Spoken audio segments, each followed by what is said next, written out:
Ọkùnrin tí ó yẹ kí ó dóbò tí ò rí òbòdò, inú rírun àti ẹpọ̀n ríro kò lè jìnnà sírú ọkùnrin báwọn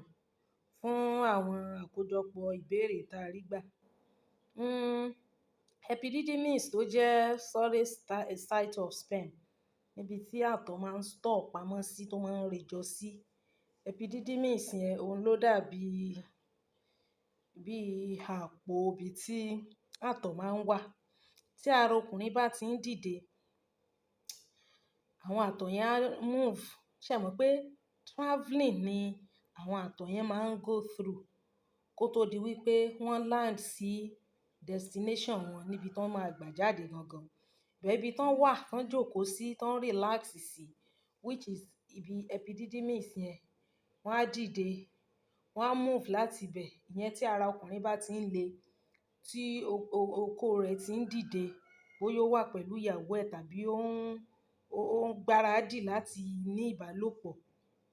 From the epididymis yẹn, àwọn àtọ̀ yẹn wọ́n á move lọ sí seminal vesicles. Seminal vesicle, níbi seminal vesicles yẹn, ibẹ̀ ni àwọn nutrients máa ń wà added sí. Àwọn magnesium, àwọn sodium, oil, creatinine, fructose, zinc, gbogbo àwọn nutrients tó wà lára àtọ̀ yẹn, ibi seminal vesicles ní nutrients máa ń wà added sí. So on getting to that place, it is no more sperm, it is now semen. Ìgbà tí òróró ṣùmùṣùmù oil gbogbo àwọn nǹkan ti wà added sí. Then from the seminal vesicles, it moves to the vas deferens. From the vas deferens ló ti máa bọ́ síbi urethra tí ó máa gbà jáde through urethra yẹn, which is the oko itself. Now, movement yẹn is a journey. Tí àtọ̀ bá ń bọ̀ bẹ́ẹ̀ yẹn, bóyá ọkùnrin yẹn, tí obìnrin yẹn bá wá ní òun ò ṣe mọ́, tàbí ó deprive ẹ̀, tàbí bí àwọn ìyàwó ilé tán máa ń gbóbò pamọ́ wọn at the end of the day tán ní padà gbà tọkọ wọn máa ń bí ọ̀hún. Time tí àwọn component yẹn bá máa gbá reverse padà sínú ibi tán store sí jẹ́jẹ́ wọn níbi epididymis tán wà yẹn, òní máa ń fa inú lílọ́, inú kíkan, ẹpọ̀n ríro. Torí okó tó ti le tó tún fẹ́ rọ̀ padà yẹn, tó túmọ̀ sí ni pé gbogbo àwọn àtọ̀ yẹn wọ́n fẹ́ ṣe backward movement. Ẹ mọ̀ pé wọ́n ti ṣe forward march tẹ́lẹ̀, wọ́n fẹ́ ṣe backward march lọ síbi tí wọ́n sùn sí tẹ́lẹ̀ jẹ́jẹ́ wọn. So at the end of the day, process yẹn kò kí ń easy fún ara. Torí ẹ̀ ló fi dà pé àwọn ìyàwó ilé tí wọ́n máa ń deprive àwọn ọkọ wọn yẹn, wọ́n máa ń ní ọkọ yẹn máa ń padà rape wọn. Ó máa padà rape ẹni because kò easy fún un mọ́. Tó bá ti mọ̀ pé o ready láti dó okó, má wulẹ̀ lọ́kọ. Jókòó lè bá rẹ mọ́ gbatẹ́gùn. So fún ọkùnrin láti lè be able to manage that time, oore ọ̀fẹ́ nìkan náà ni. So òun ni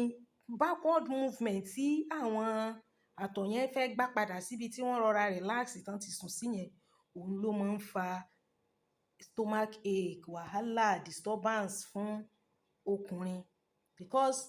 àtọ̀ tẹ́ ń wò yẹn kò kí ń ṣe pé inú okó ló wà tó fi jáde. Inú epididymis, inú testicles ló wà tẹ́lẹ̀.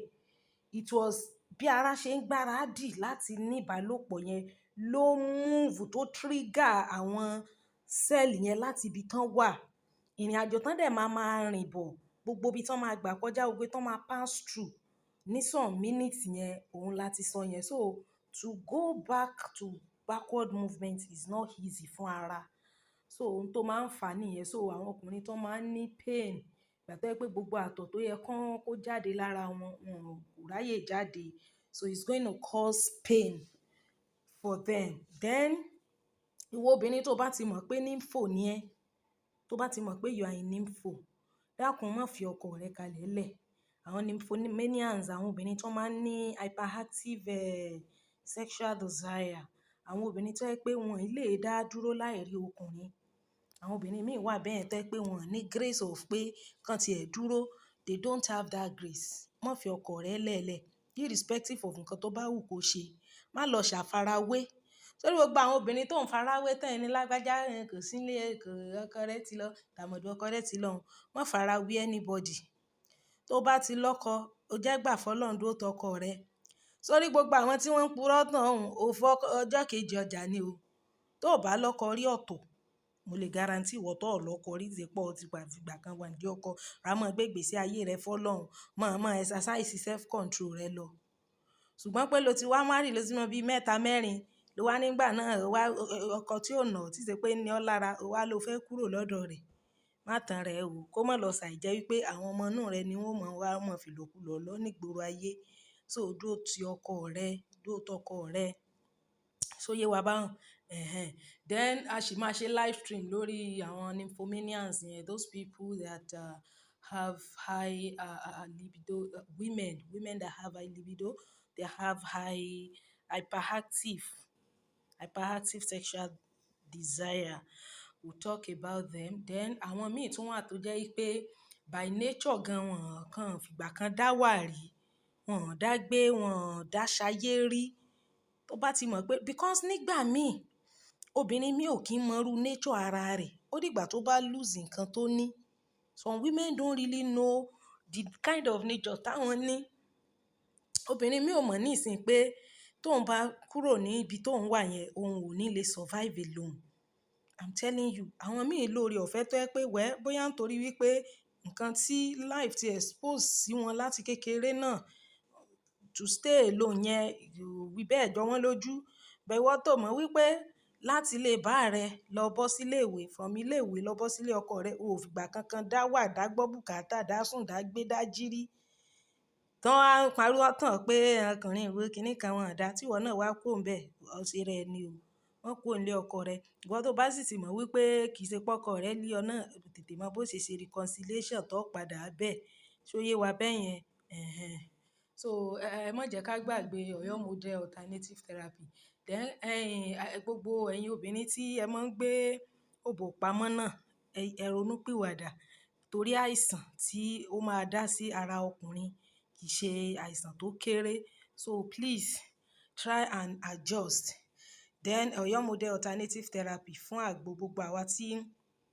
àti patronize wọn gbogbo wa pátápátá mo rí feedback wa lórí direct message lórí DM mo rí àwọn DM wa pé gbogbo wa pátápátá we were satisfied with their product so Ọ̀yọ́ model alternative therapy fún àwa tí a bá nílò àgbo àti àwa tí a bá fẹ́ bá wọn dòwò pọ̀ tá a fẹ́ bá wọn ṣe distributor ṣe mọ̀ pé ọjà tó bá dáa tá a bá rà sórí àwa gan a máa jèrè ń bẹ̀ dáadáa ṣóyé wa a máa jèrè tó pọ̀ gan so ẹ má jẹ́ kí a gbàgbé Ọ̀yọ́ model alternative therapy àwọn àgbo wọn àwọn àgbo tí ó tó dára ni tó sì wúlò fún ìlera ara wa fún àwọn ọkùnrin tí wọ́n bá máa ń ní àwọn infection tó máa ń affect bí oko wọn ṣe ń le obìnrin míì náà máa ń ní infection tí ó máa ń fa ara híhun àwọn míì máa ń ní itches àwọn tó máa ń ní odor tí ò dáa